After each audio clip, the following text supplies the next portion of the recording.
চায় মুক্ত আকাশ, তারা চায় উড়তে। ডানার দাবি তারা জানায় না কখনো, কারণ ইচ্ছে শক্তি তাদের রক্তে। গয়েশপুর মহিলা পরিচালিত ব্রতী স্বেচ্ছাসেবী সংগঠনের বর্ষপূর্তি উৎসব উদযাপন। এদিন কেক কেটে বর্ষপূর্তি উৎসবের শুভ সূচনা করে সংগঠনের সদস্যরা। সারা বছর বিভিন্ন সামাজিক কর্মকাণ্ডের মধ্যে দিয়ে এগিয়ে চলেছে ব্রতী স্বেচ্ছাসেবী সংগঠন। এদিন 5 বছরে পা রাখলো তাদের সংগঠন। সেই উপলক্ষে তারা দুস্থ মানুষদের হাতে তুলে দিল শীত বস্ত্র, আর তার সাথে বিশেষ চাহিদা সম্পন্ন মানুষদের দেওয়া হলো তাদের প্রয়োজনীয় সামগ্রী। এদিন ব্রতীর সদস্যরা ছাড়াও উপস্থিত ছিলেন বহু বিশিষ্ট ব্যক্তিবর্গ। এইভাবেই এগিয়ে চলুক তারা, উজ্জ্বলময় হোক সমাজে তাদের উপস্থিতি, কারণ তারা যে নতুন সমাজ গড়ায় ব্রতী হয়েছে। আমাদের 2017 25শে ফেব্রুয়ারিতে আমরা আমাদের এই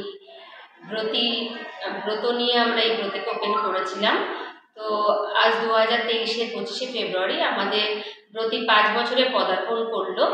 তো ব্রতীর বার্থডে উপলক্ষেই আমরা আজকে যে কাজটা রেখেছিলাম সেটা হলো কিছু পিছিয়ে পড়া মানুষকে আমরা কম্বল বিতরণ করলাম। যদিও শীত চলে গেছে, গরম এসে গেছে, আমরা প্রতি বছরই শীতের সময় এই প্রোগ্রামটা রাখি। এবার আমাদের একটু দেরি হলো, তো আজকে আমরা সেই শীতবস্ত্র প্রদান করলাম এবং যাদের কানের সমস্যা রয়েছে তাদের জন্য আমরা শ্রবণ যন্ত্র প্রদান করলাম। শ্রবণ যন্ত্রটা যদিও আজকে আমরা তাদের হাতে তুলে দিতে পারিনি, কারণ তাদেরকে আমরা চেক আপ করিয়েছিলাম কলকাতায় নিয়ে গিয়ে।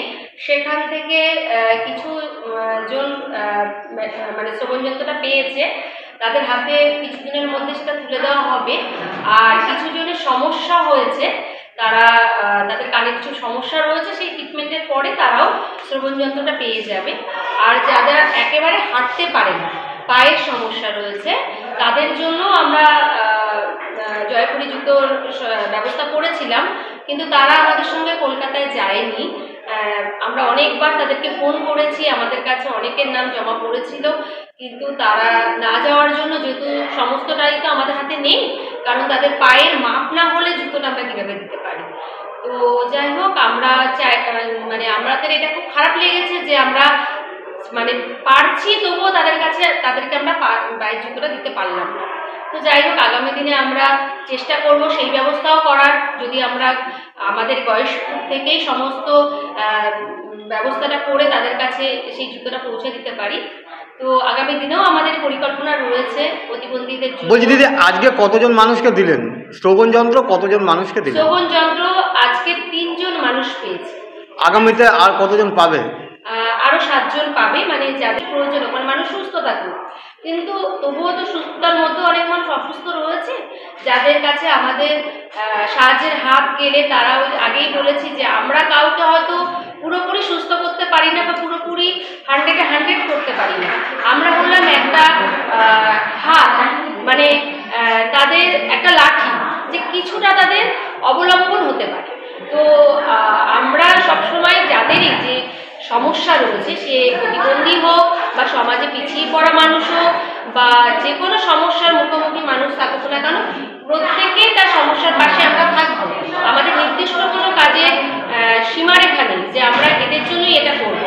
আমাদের কাছে যখনই যে মানুষ যে সমস্যা নিয়ে আসে, আমাদের ব্রতীর যেটা ব্রতের সামর্থ্য অনুযায়ী, ব্রতের সাধ্য অনুযায়ী, ব্রতীর যে 25 জন লেডি রয়েছে, 25 জন লেডি পাশে থাকে